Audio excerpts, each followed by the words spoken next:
All right, guys, I'm here at MHI, and I'm doing a mini podcast with Caleb Landon of Landon Capital Group. He's a 19-year-old commercial real estate investor that I believe you bought a park already, or Yes. okay. He already owns a mobile home park. He's only 19 years old. He's working on raising money and buying more parks now. Yeah, correct. So yeah, thanks for coming on, man. Nice to meet you. Thanks for having me on. So I guess first question, what market do you own in? Like, where is the park? Yeah, right now the park's in Amarillo, Texas. I buy parks nationwide, or I'm looking nationwide, but Amarillo is a fantastic place to rent. Cool. I mean, the rental law is great. Yeah. It's the middle of nowhere. It's like a blue-collar worker Yeah. town, but I mean, the average cap rate there is like 8-9%. Yeah. So being 19, how'd you get into the industry? Like, what's kind of your background? How'd you, first learn about commercial real estate? Eventually, I know you mentioned you were working for and I'm sure you probably had another real estate related job before then.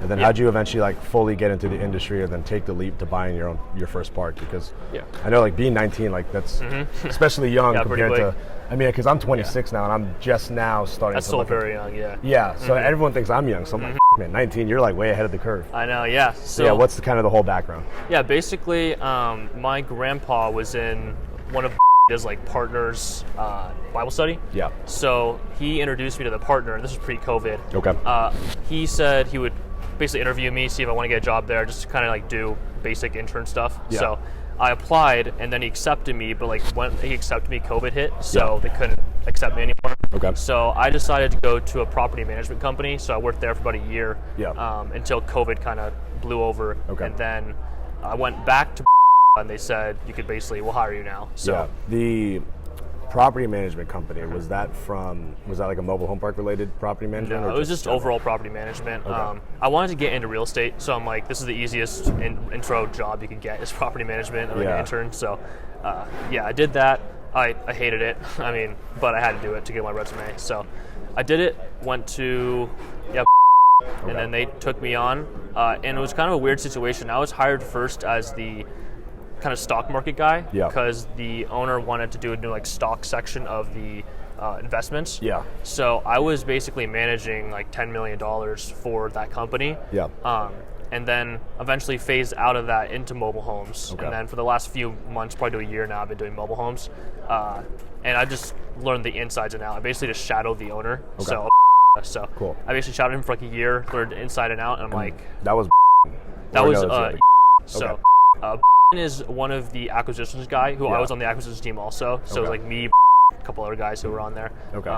But yeah. And were you mainly underwriting for them, or like you're saying you're kind of just going around with whatever? I was underwriting. I was setting up LLCs. I was going and visiting parks. I was doing pretty much everything. Yeah. It was a pretty small company, so I kind of have like a very shallow but like wide like wealth of knowledge in that whole area. So. Cool. All right. Now, so you're working for. What was the jump to buying your first park, and like what did that kind of transition look like? Yeah, the first park, it was super small. It's like 8 units in Amarillo, Texas, and purchase price is $360,000. Okay. Projected IRR was like 44%. Yeah. So it was like it makes sense. Down payment's $90,000. Seller finance? No, well, actually, I made my money in crypto. So that's what I was going to get to. Like, how you got the initial start? Okay, so, cool. Like 2016, 2017, all my paychecks were going to Bitcoin. So I bought Bitcoin. Yeah. I did not sell at the peak. I sold probably 45,000, which is still pretty, it's pretty good. That's a good time. So sold that, got my money out of crypto, and then put that into the mobile home park. And then when I bought that deal, the broker from that deal basically referred me to another one, and that's what I'm on a contract for right now. Okay. So cool. I got one more. Who was the broker? Grant Rome. Okay. Yeah, I'm not sure. Is he a mobile home park specific guy? Yeah. So. Okay. So, that's interesting. So how'd you get into crypto originally? Actually, my dad, which is surprising and like never happens that way, but he bought like 4 or 5 Bitcoin. It was $20. Yeah. And then threw away his laptop because it was like $20. Yeah. And then like 2015, he bought some more, and it was like a couple thousand, I think. Holy shit.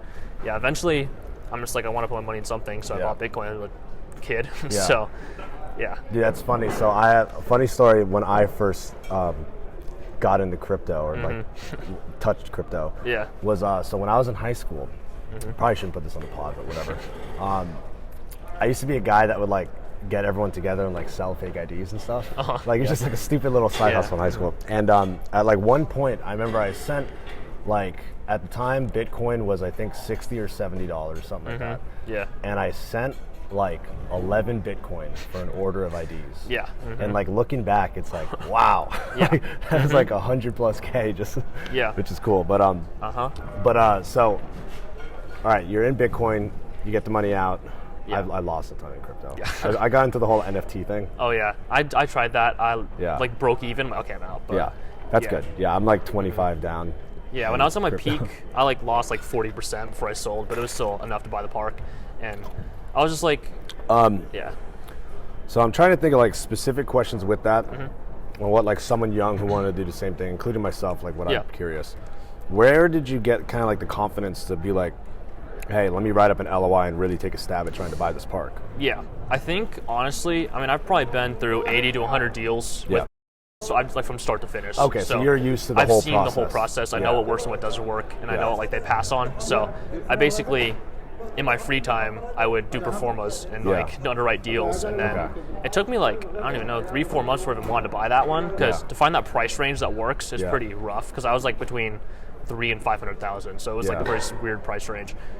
But eventually I found one and then ended up buying it. But for young people getting into it, I mean, honestly, if they just get a performa template and just look at deals as they come in. Like, I want Crexy and LoopNet and Mobile Home Park Store every day. Just like every new part that comes in, I underwrite it. I'm like, okay, that does not make sense. Or So how much money did you have for the down payment in the sense of, because did you have a lot of money set aside when you, I'm trying to think like actionable like steps. So all right, you're looking at the deal. What was your plan for getting it financed? Did you already have a lender in mind or a relationship there, or did you have backing from a family friend or something? Or that was a huge process actually. So what I did is I called every credit union, every bank, everything in Amarillo. I mean, I probably called like 50 banks, and 48 said no. They're not, because this was like, I don't know, late 2020, so like no one's lending on mobile home parks of that size. So they all said no. I ended up finding one bank that happened to count park and home income as lending requirement. And I'm guessing that was just like a local. Yeah, it was a local bank. It was called Happy State Bank in Texas. So they lent to me. It was like a 9% interest rate. It sucks, but I mean, I got the deal. So I'll just refinance rates go down. But and then now I'm using a lender or like a broker just because this area that I'm in is like there's no one lending there. Like even that bank is like we're not lending anymore. So there's no one lending, so we go out of state. Which I do not want to do forever. I have relationships with banks in California, but Now, how do you build the relationship with the bank, and what does that process look like? And I'm asking that purely for myself too, because one thing that is stopping me from making the leap to buying is, one, it's just like liquidity. Do I want to go raise money or try and buy it myself? So that's one issue. The other issue is, like, I don't have any banking relationships. How does someone go about, like, when you say I have relationships with the bank? Is it like you've been talking with them already, you know who like the go-to contact is at the bank, or what does that kind of look like? So with Happy State Bank, what I did is I reached out, I took them to lunch, that was a big thing. So I flew out there, look at the park, and I was taking to lunch. Basically talked to him, I told him my story, and then I basically told him where my money's coming from. I told him crypto, but I'm like, I have enough cash for the down payment. So, and I told him I worked at a company that I've been doing this for 2 years now. So, doing that, and once you buy a park with that bank, you're considered like a client, so you get like special treatment. Also, what you could do, so bank, I don't know if you know who they are. I don't. But I talk to them because I know, so I'm like, I work. I know their strategy. I'm gonna pretty much just replicate it for myself. So, can you lend to me? And they said yes. So, basically connections, bribing, kind of. But pretty much. You got to take them out. Taking them out to lunch. That's cool, man. Fuck, man. Only at 19, you're doing all that. It's a long process. I mean, it took me a long time to get that first deal, and the first deal's always the hardest one because they don't know who you are. You're a random kid. Obviously 19 but now you old. have a track record. You own the deal already, so the next one's going to be easier. And so forth. And luckily, the one, not this one I'm on contract for, but the next one's going to be seller financing. So I'll have 3 deals that are done that will have a track record. So when they're looking at you for a first park. So you have enough money as a down payment. Do they look at, because I assume they had you sign a personal guarantee. Yes. What do they look at as far as like your personal financials? Like, Yeah. do you still have a good amount of money set back? Did you still have a day job? Like, what did that look like? I was still working at the time. Okay. I was getting paid probably $60,000 a year. Okay. And basically that job was enough to co-sign or guarantee that loan. Yeah. Because my expenses were pretty much zero. I'm still in college, so I'm still in the dorms. Yeah. And food's paid for. So that was enough to allow them to lend to me. Yeah, so I'd imagine the So- debt payment is pretty small considering it's only, what, 300, whatever. Yeah, thousand? there's 2,000. So Yeah. I think the payment's like $2,400 a month. Okay, yeah. So, yeah. That's cool. But yeah, seller financing honestly would be the way to go right now with the current Yeah. market. 2 years ago, when everyone was trying to get their money out, Yeah. it makes sense to go traditional. But Yeah. seller financing is pretty good right now. Yeah, there was one deal I almost bought was, and I effed up by not doing this. It was a 19 unit, all lot renter park right outside of Kansas City. Lot rents were still like $125, Wow. and the market was 300. All lot renters, so Yeah. all city utilities, build direct, paved road.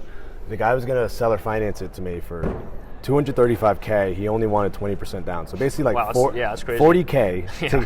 to get. And once I raised the rent to like, let's say I got it to 250, not even the 300 market. Like, let's just say round the numbers off 20. I would have cash flowed 4K a month Yeah. in revenue. Super light expenses, all Yeah. for 40K down. And I didn't buy the deal because I wouldn't come up 15K on the purchase price. Yeah. And looking back, I'm like, dude, like, fuck my whole IRR number I'm trying to hit. Yeah. Like, 4K in revenue for 40K. It's Yeah. like all day, but yeah, I'm an idiot. Yeah, there's stuff like that, like smaller things I do to improve the value that makes Yeah. sense like that. So the park in Texas I built a horse stall in there. Okay. It cost $7,500 to build that horse stall, and it boards 3 horses. Yeah. And each one is like $200 per horse. Yeah. So you make your money back in 2 years, and it's like Yeah. stuff like that you can just do small that improves the value of the park. And in 2 years, you make your money back. It's like So tell me makes about sense. tell me about the nature of that deal. So you said it was 8 units. 8 units, all park-owned homes, which okay. normally sucks. Yeah. And then Was it like super low rents compared to market? I know it was low rents. Okay. Yeah, it was low rents. It was just bad condition. The past owner didn't clean the park. He didn't Typical landscape. mom and pop Yeah. scenario. Need a younger guy to Yeah, go they in never there. paid on time. They didn't do anything right. So I basically went in there. I had to evict 2 tenants Yeah. for not paying on time. Yeah. And so I went in there, evicted 2 tenants, cleaned up the park. I mowed it all. Yeah. Fixed the pipe that was leaking, Yeah. and then now. Clean up the financials, all the Yeah. standard. So right now, I pretty much increased the value by $100,000 Cool. within the first few months, just from doing those few things. Yeah. My goal is to basically refinance out. Once Yeah. I raise the value enough, then use that capital to go back into our park. So When you're looking at your IRR on that, yeah. this is where I get caught up, especially small parks that I'm looking at buying myself. What like exit cap rate, like dispo cap rate, are you kind of assuming? Because on a small deal like that, Yeah. are you just looking at like, okay, probably like a 10 to 12 cap? Yeah, dispo, well, or my like goal is never to sell. I never Yeah. sell. The parts only refi. For a small deal like that, I want a 9 to a 10 cap. Okay. But mostly it's just cash flow. Yeah. How I structure my deals is so each deal is a 70-30 split. Okay. So I get 30% of the park just for managing and finding the deal and doing Yeah. all that. They get 70%, and I promise the investors 5% of their initial investment Okay. for life, Yeah. plus in 5 years in a refi, they get their money back. Okay. So basically double their money in 5 years to keep that ownership in the park. Okay, and that's So- like nice and clean. You don't do like a fancy Yeah. waterfall. No. With like, okay, So yeah. yeah. Interesting. But that's how I structure it. So it's generally pretty simple. Like after all the expenses, after the mortgage, Yeah. after making 5% on your money, then we'll do it. So yeah, and if you cool. increase the value enough. So Cool. Damn, man, you're a stud. yeah. Yeah, you're a But stud. You're killing it, dog. That's awesome. Hopefully it works out. I'm still pretty new. It's only been about Yeah. 2 or 3 months. So Have you ran into any major issues since taking on the park? Or it's been 8 units, at least it's small enough, any issue you could probably tackle on yourself? I mean, the biggest issues are maintenance that the past owner did not take care of. That's like $1,000 there, $2,000 there. There was a pipe that like flooded half the property that he Yeah. just like left because he knew he was going to sell it. Yeah. So by the time I got it, it was like 2 months flooded. Nice. So stuff like that. Yeah. The major inconvenience is I can't like get a hotel or rental car. So like Oh, yeah, because it's like it's very 25 rural. for rental cars and 21 for. Shit, yeah, because you're 19. So I have to Uber everywhere, and like Wow. when I got here, like in Vegas, I got denied from the first hotel I went to. Like Yeah. I already bought online, I paid for the whole thing. And they They just said told you they you can't gotta go be in, 21. so That I had to is like walk hilarious. down the street to go get a new hotel. Dude, you're like the But- definition of like you've escaped the Matrix, bro. do you ever listen to Andrew Tate? Oh, yeah. Oh yeah. you're definitely on like course the whole. there's Andrew Tate. You're on the whole like fuck a job. Like we don't. Dude, Yeah. that's awesome. You're a fucking stud. course. He's escaped the Matrix, dude. Yeah. I'm basically at the point now where I'm ready to like fundraise like full time now. Yeah. So the first 3 months are all this like getting LOIs and templates all ready to go in the system. So that's kind of why I came here, is to basically build those connections. When you so now you had the first park under your belt. How are you handling like paying for like your life and liquidity? Because I assume on these next deals that I assume you got like one capital partner or someone to come in with you, right? Yeah, normally it's like 3 to 5 investors per park. Okay. The first one was just me, but the next one should be 3 to 5. So. Okay. And are you charging like an acquisition fee on the front end or something to get some type of money first, or keep everything? Basically, I have a year where my expenses. I have a year left of college, so I have a year of like low expenses. So I'm basically just scraping by. I saved enough cash from work that I can basically make it out a year. Cool. So I'm basically just trying to get as many deals as I can with the investor capital I have. And you're assuming that if you have enough cash flow, you might be able to just take a little bit of that to kind of foot the bills. Yeah, because I get 30% of the cash flow. So eventually, if I have enough parks, I'll be able to survive off that. I guess that's a good way to split it up when you're small, instead of doing like a pref and keeping all the money in the deal, because now you can at least take some of the cash flow. Yeah, and also when the refi happens, I get 30%. So that's another big one. It's basically in 4 to 5 years, I'll be fine. So So Amarillo, Texas, is that a decent market? It's insane. It's great. If I had, my investors want to diversify, that's the thing. So I'm going to have 3 parks in Amarillo within the next 2-3 months. But those same investors want to buy their deals. So the cap rates are insane there. I mean, what was the like the MSA stats, like median home value, median income, that kind of stuff?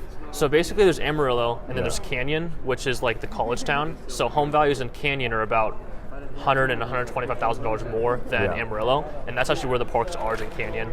I think there's about 250,000 people in Amarillo, so it's pretty decent sized it's a good city. market. But I think average home value in Canyon is like 250, 275. Okay, so there's a affordable housing need. What's kind of like your minimum as far as like home values, or what's the biggest stat that you look at when you're looking at markets?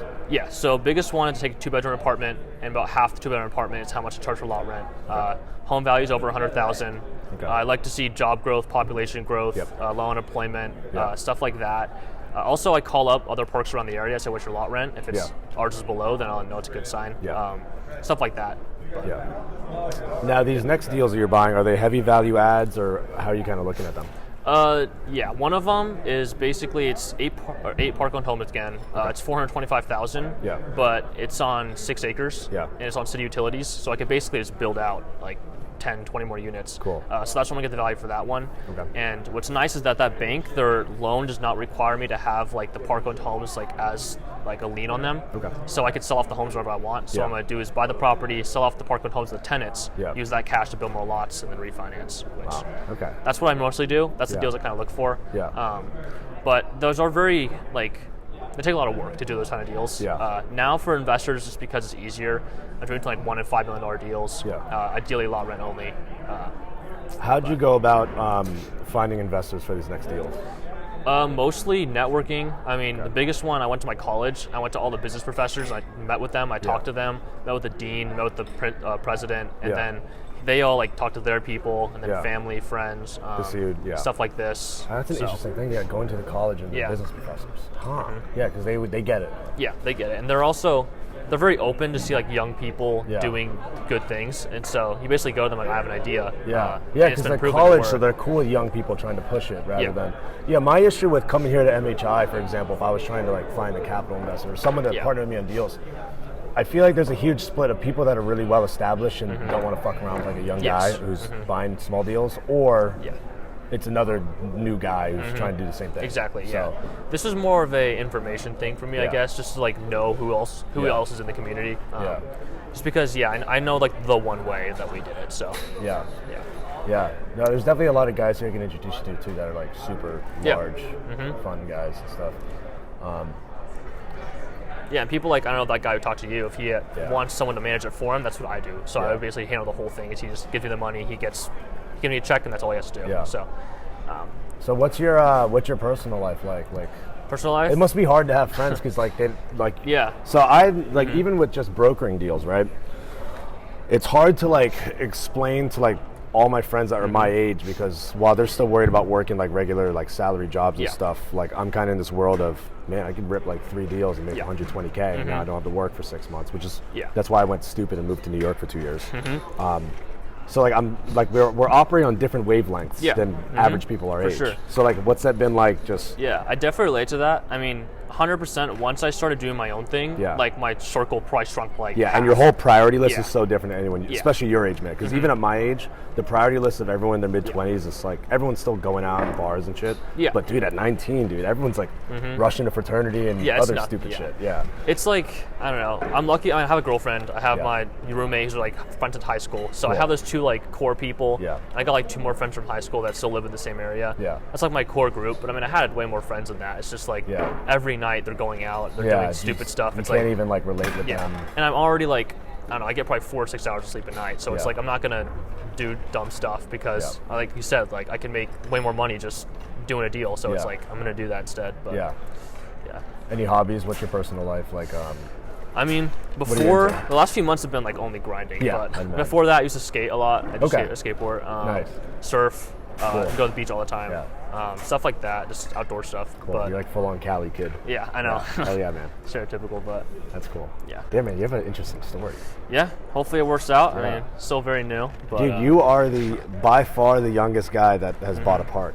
Yeah. I gotta introduce you to this guy Mitchell. He's only 25, same age as me. He's found, now I don't know if it's like ethically good, but I guess it's just the game of doing business, but he's bought in deals from mom and pops. Like I'm talking like, let's say it was a 800K deal. He'll get it under, like he'll buy it for like 400K on seller financing. Because he's really good at targeting like the unknown mom and pop parks that a lot of people don't know about. That's but how it works, he's done really good, man. I think he's bought like 5 or 6 parks in the last year, and he came from no money, has no real estate background. But he was always one of those guys that's like flipping stuff. He was always like flipping shoes and flipping that, and all of a sudden now he's just flipping deals. But great. Yeah, I'll definitely introduce you to him because I'm trying to. I like getting along with all the other young guys in the industry, man. There's not a lot of them. Really. There's not a lot, so it's cool. It's cool meeting you, man. How many days are you here in town? I leave Friday night. Okay. So. Are you staying here at the MGM? I can't. I'm not 21, so I had to go to the extended stay, like down at the road. Dude. I was at the Rio. I booked at the Rio. Okay, so we're staying at the Rio Friday night, but you're leaving Friday. Yeah. So. Damn. Yeah.